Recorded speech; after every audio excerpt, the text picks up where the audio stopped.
Marcus Williams stood in the bedroom doorway of his small apartment, watching his 7 foster children squeeze together on the worn carpet, doing their homework by the fading afternoon light.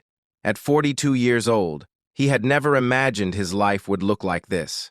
But 3 years ago, when his late wife Sarah had passed suddenly, she'd left him with a dream they'd shared, to open their home to children who needed love. He was a social worker by trade, someone who understood the system from the inside. He knew what these kids needed because he'd been one of them once.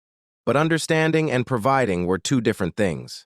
His salary barely covered the basics for 8 people, and lately he'd been sleeping on the couch so the children could share the 2 small bedrooms. The oldest, 12-year-old Emma, looked up from her math book. She had arrived 6 months ago, quiet and watchful. "Mr. Marcus, are you okay?" she asked softly.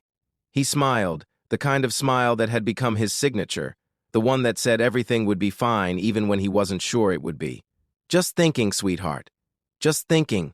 That evening, after the children were in bed, Marcus sat at the kitchen table with his bills spread out before him. The numbers didn't add up. They never did. He needed another bed, at the very least. 3 of the younger ones were sharing a twin mattress, and it wasn't right. But furniture stores were out of the question, and even the thrift shops wanted more than he could spare. He was about to close his laptop when he saw a posting on the community bulletin board. "Free bed frame and mattress. Must pick up this weekend. Contact Harold Chen." Marcus copied down the phone number, feeling a flutter of hope. Free was exactly his price range. The next Saturday morning, he borrowed his neighbor's truck and drove across town to an older neighborhood where the houses sat back from the street behind mature oak trees. Harold Chen's place was a modest ranch-style home with a well-tended garden. A man who looked to be in his late 70s answered the door, his face creased with the kind of wrinkles that come from a lifetime of smiling. "You must be Marcus," Harold said, extending his hand. Come in. Can I get you some coffee?" "I don't want to take up your time," Marcus replied. "I know you said the bed needs to go." Harold waved his hand dismissively. "I've got nothing but time these days. My wife passed 2 years ago, and I'm moving to be near my daughter in Arizona. Downsizing, they call it." He led Marcus through the house, which was filled with packed boxes and the quiet emptiness of a life being dismantled. "I saw in your message that you're fostering children. That's good work, important work." "I'm trying," Marcus said simply. They reached the master bedroom where an old wooden bed frame stood against the wall. The headboard was scratched, the finish dulled by decades of use. The mattress looked worn but clean. "It's not much to look at," Harold admitted. "My father made this bed frame with his own hands back in 1962. My wife and I slept on it for 47 years, raised 3 children with this bed in our room." He ran his hand along the headboard with obvious affection.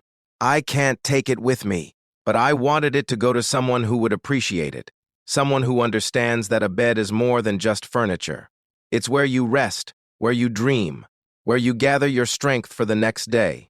Marcus felt something catch in his throat. "I understand that, sir. I really do." "I know you do," Harold said quietly. "I can see it in your eyes. You've got that look, the same one my wife used to have, the look of someone who gives more than they have." Together, they dismantled the bed frame and loaded it into the truck.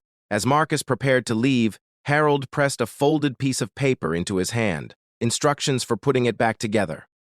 "My father was particular about how things should be done." "Thank you," Marcus said. "You don't know what this means." "Oh, I think I do," Harold replied, his eyes twinkling. "I think I do." Back at the apartment, Marcus enlisted Emma and 10-year-old Jaden to help him carry the pieces upstairs. They set up the bed in his own room, deciding that the older children could use this one while the younger ones kept the existing arrangement. As they assembled the frame, following Harold's father's instructions, Marcus noticed how solid it was, how carefully it had been constructed. This was craftsmanship from another era, when people built things to last, built things with love. That night, after everyone was settled, Marcus returned to the room to make the bed with fresh sheets. As he reached under the frame to check the support slats, his hand brushed against something that didn't belong. He got down on his knees and looked underneath. Taped to the underside of the center slat was a large manila envelope. Marcus carefully removed it and sat back on his heels. His name was written on the front in an elderly but steady hand. With trembling fingers, he opened it. Inside was a letter and something else that made his breath stop. 23 cashier's checks, each made out for $1,000. $23,000 total. The letter was written on cream-colored stationery in the same careful handwriting. Dear Marcus, if you're reading this, then you found my gift. Please don't think of returning it. My wife and I saved this money over many years, intending to leave it to our children. But our children are grown and successful, with families and careers of their own. They don't need it.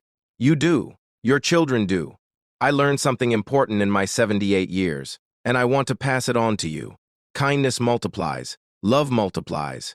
When we give to others, especially to children who have nothing, we plant seeds that grow in ways we can't imagine. You're planting those seeds every single day. This money isn't charity. It's an investment in 7 futures. Use it wisely. Use it for them. Buy beds. Buy clothes. Buy security and peace of mind. But most importantly, keep doing what you're doing. Keep opening your heart. The world needs more people like you. My wife would have loved knowing that our bed, the place where we built our life together, is now helping you build something beautiful too. Be well, Marcus. Love those children with everything you have. That's the only thing that really matters in the end. Your friend, Harold Chen.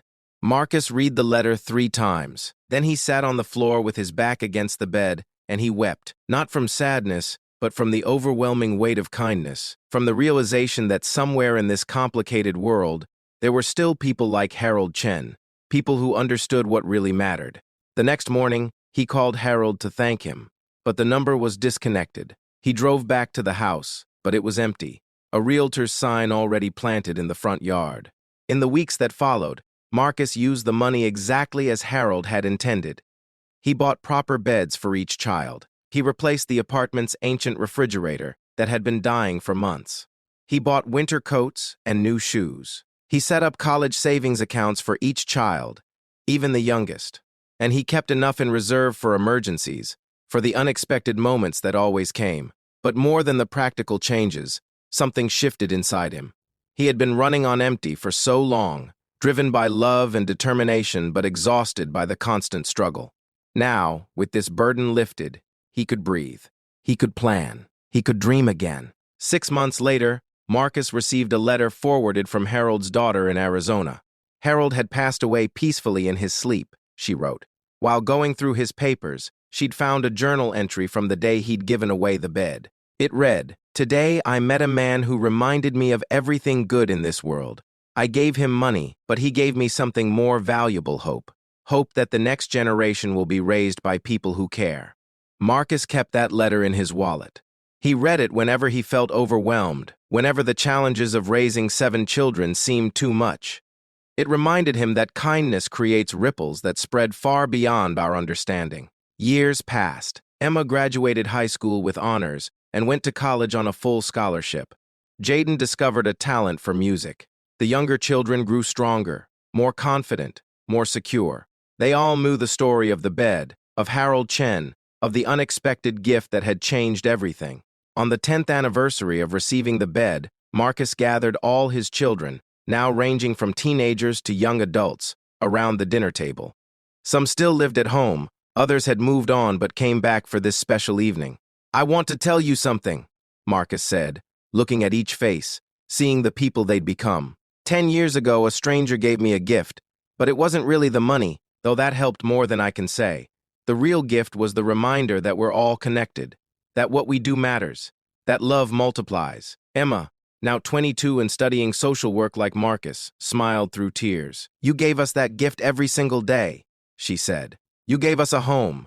You gave us family." Marcus thought about Harold Chen, about that bed that had held generations of dreams. He thought about his late wife, Sarah, who would have loved seeing this family they'd built together.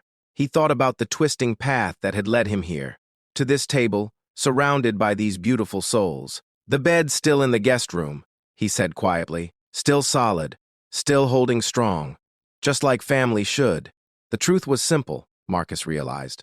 Harold hadn't just given him money or furniture. He'd given him permission to believe in goodness again, permission to trust that the world was full of people who cared, who wanted to help, who understood that the only thing that really mattered was how we loved each other.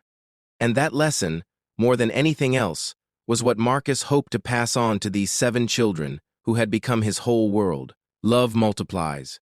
Kindness multiplies. And sometimes grace arrives when we need it most, hidden beneath an old wooden bed frame, waiting to be discovered.